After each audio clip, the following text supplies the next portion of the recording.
Jason Priestley and Brad Pitt lived together in Los Angeles for a period of time in the late 1980s. Brad Pitt's former roommate Jason Priestley is recalling memories of their time living together.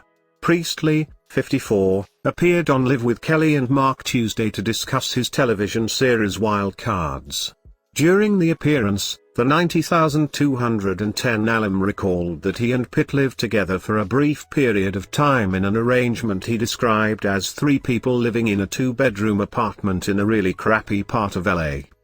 Brad wasn't as bad as my other roommate, who was an absolute disaster, Priestley said, when asked what Pitt was like as a roommate. But Brad was okay. We used to play this game, all of us, to say who could go the longest without showering. I think about it now and I'm like, dude, how disgusting. What were you thinking? The actor said Pitt frequently won those past competitions. Always Brad, he shared. I don't think he does that anymore, but back then he could go a long time without showering. Priestley previously shared details of his time living with Pitt in his 2014 book Jason Priestley, a memoir. On top of sharing tales of his shower-free competitions with Pitt, The Hollywood Reporter noted at the time that Priestley wrote in the book that he and Pitt first met when their third roommate let Pitt sleep in Priestley's bed while Priestley was away.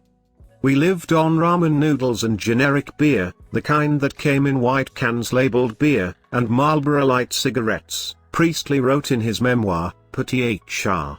He and Pitt's time living together came before Pitt broke out in 1991's Thelma and Louise, and Priestley began his years-long role on 90,210. We were all broke. Priestley told HuffPost in 2014 that he and Pitt sort of lost touch with each other as they found success in Hollywood throughout the 1990s.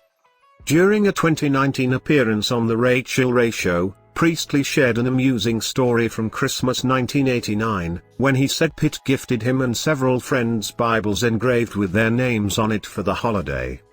So we all showed up at this party to exchange Christmas gifts, and of course we all had bottles of Jack Daniels and cartons of cigarettes, he said at the time. Brad had come back from visiting his family in Missouri and he brought us all Bibles. Our names were engraved, they were really nice. I've still got mine, it's at home on my bookshelf.